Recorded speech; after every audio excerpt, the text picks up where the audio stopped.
দেখতে পাচ্ছি প্রচুর পরিমাণ বাটাম আর এই সাইডে ফ্লায়ারের কাজ চলছে। দেখতে পাচ্ছি প্রচুর পরিমাণ দেখতে পাচ্ছি থার্মোকলের ডিজাইন করা হচ্ছে দেখতে পাচ্ছি।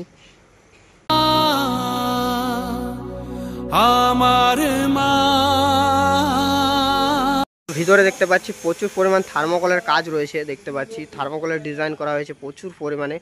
আর হে গাইস, চলে এলাম আরও একটা নতুন ভিডিও নিয়ে, পুজো প্রিপারেশন ব্লগ নিয়ে। আর আজকে আমি চলে এসেছি নেতুরিয়া সর্বজনীন দুর্গাপূজা কমিটির সামনে। আর নেতুরিয়া প্রত্যেক বছর কিছু না কিছু ইউনিক থিম করে থাকে, আর তেমনই এবছরও থিম হতে চলেছে জয়পুরের অ্যালবার্ট মিউজিয়াম হল। একটা ইউনিক থিম বানানো হচ্ছে, আর জয়পুর মিউজিয়াম হলের জোর কদমে কাজ চলছে, প্রায় 70 থেকে 80% মতন কমপ্লিট হয়ে গেছে। আর এখনও কিছু কাজ বাকি রয়েছে, তারপর পুরোপুরি কমপ্লিট হয়ে যাবে। তোমরা কিভাবে নেতুরিয়া দুর্গাপূজা প্রিপারেশন দেখতে আসবে এবং কত তারিখে এখানে ওপেনিং হচ্ছে, সব কিছু ইনফরমেশন থাকছে এই ভিডিওর মধ্যে। তো যারা চ্যানেলটি সাবস্ক্রাইব করেনি তারা চ্যানেলটি সাবস্ক্রাইব করো, লাইক করো, শেয়ার করো। চলো আজকে তোমাদেরকে ঘুরে দেখাবো নেতুরিয়া দুর্গাপূজা 24-এর প্রিপারেশন। এই সাইডে দেখতে পাচ্ছি বাটাম দিয়ে গোল গোল টাইপের আকৃতির করা হয়েছে, ডিম্বাকার আকৃতি। তো দেখতে খুবই সুন্দর লাগছে। এটা আই থিঙ্ক প্যান্ডেলের ওপরে কাজে লাগতে পারে, আর খুবই সুন্দরভাবে বানানো হয়েছে দেখতে পাচ্ছি বাটাম দিয়ে।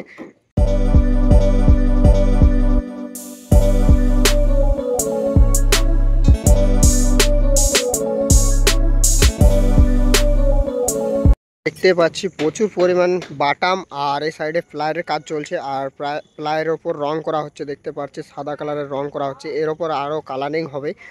আর প্রচুর পরিমাণে দেখতে পাচ্ছি দাদারা কাজ করছে এখানে, আর প্রচুর পরিমাণে বাটামের কাজ চলছে জোর কদমে।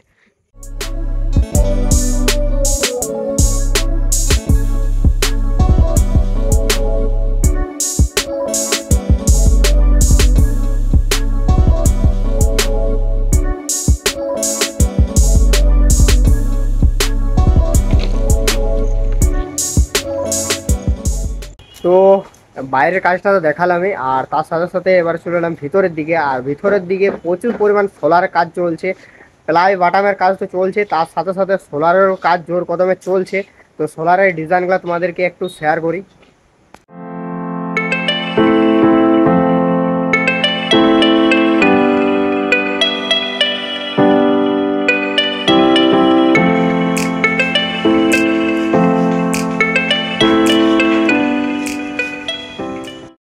এই সাইডে দেখতে পাচ্ছি একটা দাদা সোলারের কাজ করছে, আর জোর কদমে কাজ চলছে সোলার কাটিং এরও। দেখতে পাচ্ছি প্রচুর পরিমাণ দেখতে পাচ্ছি থার্মোকলের ডিজাইন করা হচ্ছে দেখতে পাচ্ছি। তো এখানে একটা দাদা থার্মোকলের কাটিং করছে, তো দাদাকে জিজ্ঞেস করবো দাদা থার্মোকলের কাজ কতটা কমপ্লিট হয়েছে? তাও 80% হয়ে গেছে আমাদের, আর 20% বাকি।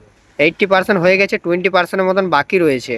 তো কতটা কাজ মানে পুরোপুরি কাজ কখন দেখতে পাবো? তাও পঞ্চমীর আগে হয়ে যাবে। আর এই যে থার্মোকলের কাজ রয়েছে সেটা কি শুধুমাত্র ভিতরে থাকবে না বাইরেও রয়েছে? বাইরে ভিতরে দু জায়গায় থাকবে। বাইরে ভিতরে দু জায়গাতেই থাকবে। তো ঠিক আছে দাদাকে অসংখ্য ধন্যবাদ একটা ইনফরমেশন দেওয়ার জন্য। তো এবারে চলে এলাম একদম ভিতরের দিকে, যেখানে মা দুর্গার প্রতিমা রাখা হয় সে মণ্ডপের দিকে।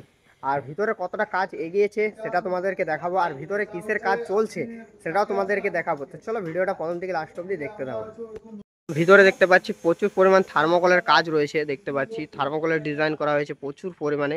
আর অপরও দেখতে পাচ্ছি খুবই সুন্দর কালারিং করে ডিজাইন করা হয়েছে থার্মোকল দিয়ে পরে।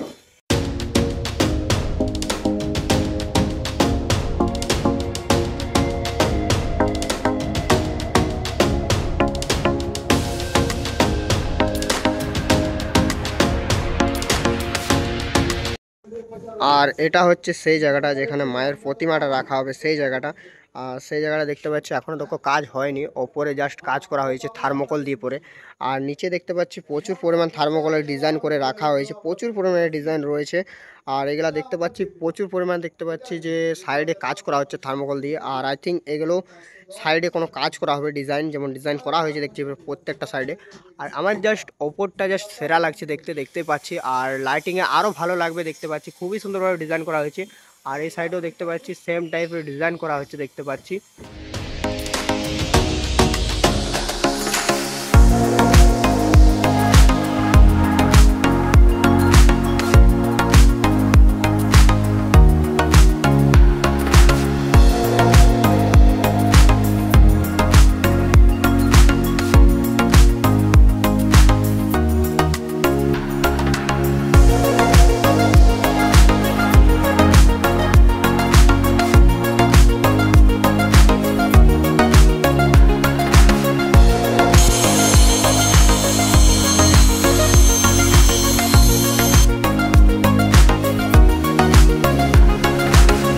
সো তোমাদেরকে এই নেতুরিয়া 2024-এর পুজো প্রিপারেশন দেখালাম যে কতটা কাজ এগিয়েছে। প্রায় ভিতরের কাজ 70 থেকে 80% মতন এগিয়ে গেছে, আর বাইরের কাজও প্রায় 70% মতন এগিয়ে গেছে। প্রচুর পরিমাণে জলদি জলদি কাজগুলো এগাচ্ছে দেখতে পাচ্ছি, প্রচুর পরিমাণে তাড়াহুড়ো লেগে আছে যাতে জলদি কমপ্লিট হয়।